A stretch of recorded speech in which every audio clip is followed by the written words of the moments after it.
This is not a rhetorical question. When was the last time someone told you to stay safe? Turn your mind back over the past few days, the past week.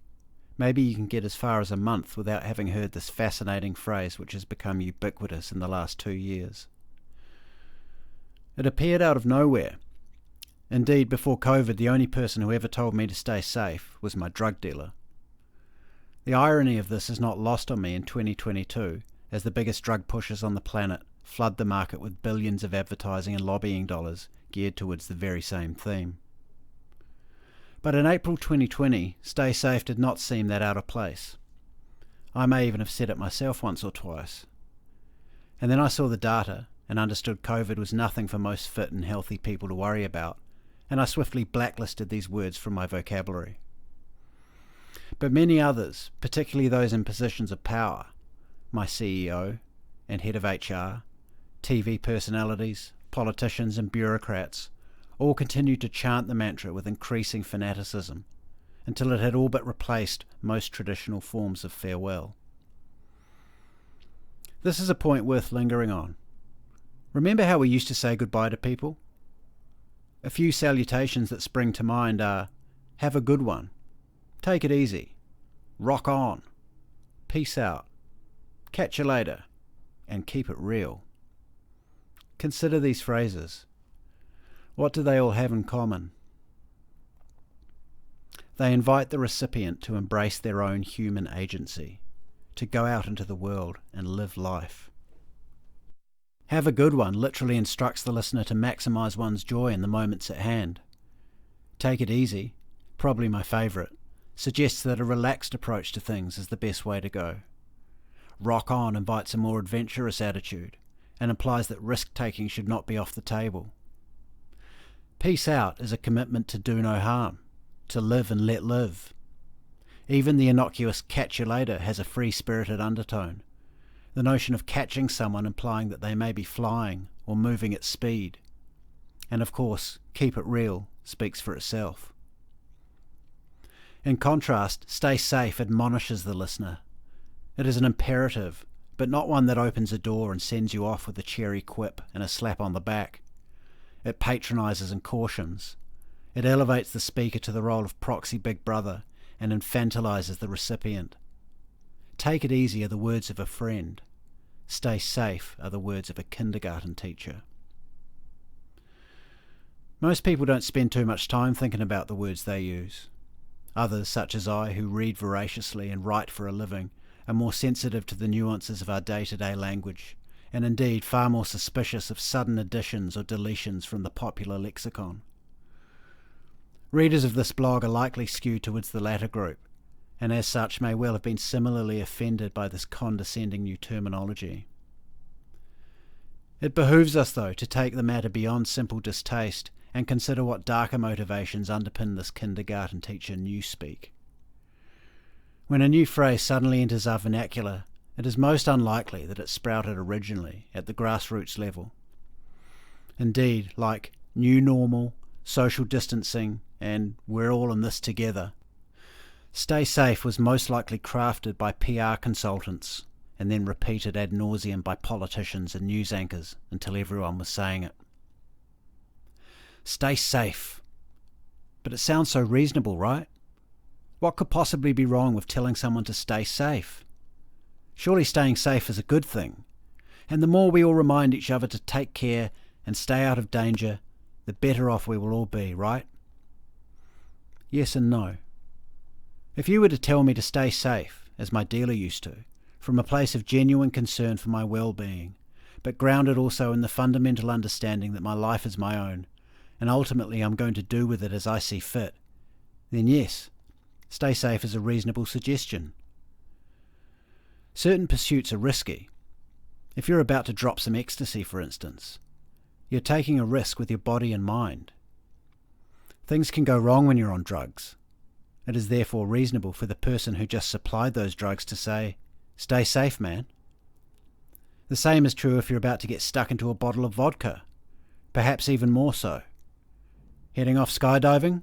Sure, stay safe. About to climb up a sheer rock face? Who would begrudge a friendly, "Stay safe, dude"? But here's the thing. All these activities carry with them disproportionate risks. Disproportionate to what, you might ask? To everyday life. COVID is a moderately bad illness that the vast majority of people recover from without complication. That is a fact that doesn't even bear citation at this late stage of the game. Why then have the words "stay safe" become embedded in our approach to everyday life? This is how you can tell it's not actually about safety at all, but rather control. It is what C.J. Hopkins recently referred to as the pathologization of everyday life. Linked in description. Stay safe is actually code for something else. Since early in the pandemic, another word that has been weaponized by marketers and spin doctors, it has been clear that most of us are not at any great risk of serious illness from COVID. And it is therefore reasonable to discount the notion that stepping outside and going about one's business poses any disproportionate risk to our health. In other words, it is life as normal. It is everyday life. In the context of everyday life, when applied to fit and healthy adult humans, stay safe does not mean stay safe, it means obey the rules. Through the normalization of the imperative stay safe, we pathologize our everyday lives with exaggerated and imagined threats, the antidote to which is more centralized authority. And this is how they trick us. First, they traumatize us with fear porn, daily death tolls, case totals, and hysterical advertising that depicts young, healthy people gasping for air in dim hospital rooms. Then they adopt the role of the kindergarten teacher and infantilize us with syrupy platitudes about safety, health, and well-being. In turn, we infantilize one another, also adopting the default persona of the kindergarten teacher as we earnestly chant the incantation at the end of each video call and briskly append it to our text messages. And so the whole sordid story plays itself out, and all the while everyone thinks they're being virtuous and responsible. This is nothing new, and has been employed by establishment elites since the beginning of time. The formula is simple. Be afraid. Be very afraid. Now look to us, your leaders. We are here to keep you safe. Here are the rules, adherence to which will keep you safe. Now, my darling children, stay safe. Stay safe is an obvious one, and easy to identify because it speaks directly to the old dichotomy of fear and protection that power structures have always used to maintain hegemony. But the manipulation of language for nefarious psychological means takes many forms. For instance, the great clarion call of the modern left, particularly beloved of the Socialist Prime Minister of New Zealand, Jacinda Ardern, be kind. Again, you might be tempted to remonstrate here. What on earth could be wrong with being kind to people? Surely we need more of that in the world, right? Again, yes and no. This is a great example of how bad faith actors like Ardern weaponise truisms to gain political capital. Be kind is perhaps the most banal of axioms.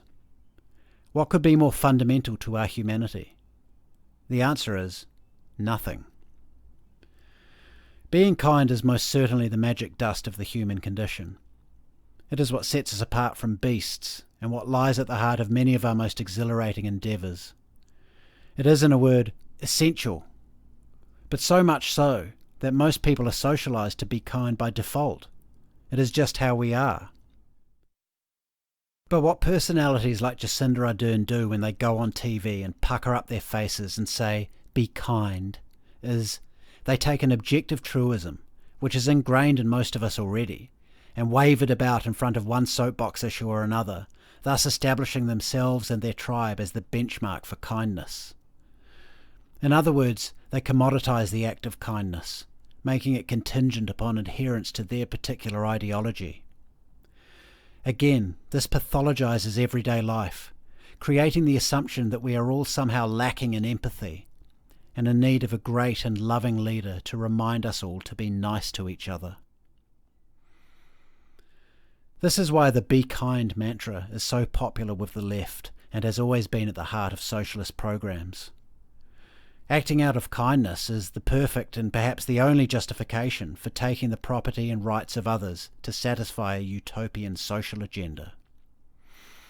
It is like a magic cloak, a cure-all that obscures all failures or missteps. For if you are the one constantly telling people to be kind to one another, then surely anyone who would criticise you is just a big old meanie, right? It sounds ludicrous because it is, but it's also very effective. It is in fact the baseline tactic of passive-aggressive bullies the world over. Many politicians fall into this category, but these folk are everywhere. You will know some of them personally. You may even have a couple in your immediate family. As with stay safe, be kind is a reasonable thing to suggest in some instances. Perhaps you have a friend who's a bit low on the empathy setting, and the two of you are about to go into a situation with someone who's just suffered a bereavement. A quiet reminder, be kind, might be reasonable in this circumstance. But to be honest, I struggle to think of many more situations where it is anything less than offensively condescending to instruct another human to be kind. Most of us learned how to do this by the age of 4, and any adult who still needs reminding is probably beyond redemption, short of intensive psychotherapy.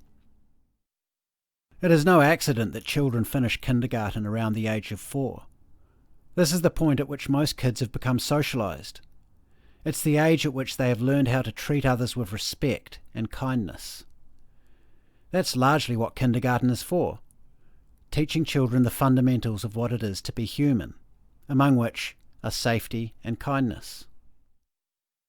It is only after children have learned these basics that they can go on to school proper, and the more advanced tutelage that will set them up to achieve.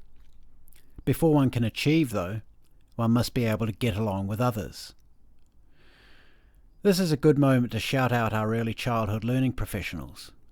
It is a crucial job upon which, along with good parenting, our entire civilization rests. Our children need kindergarten teachers. We do not.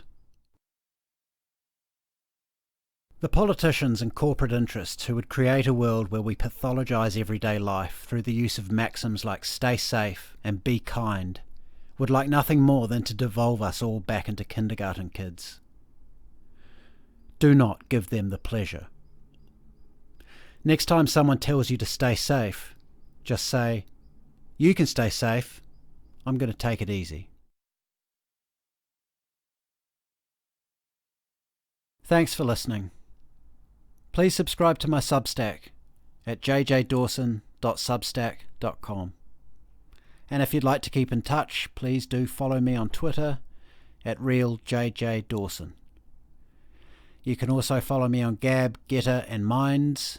And of course, if you enjoyed this, please do give it a like and share it about, because it really helps me out.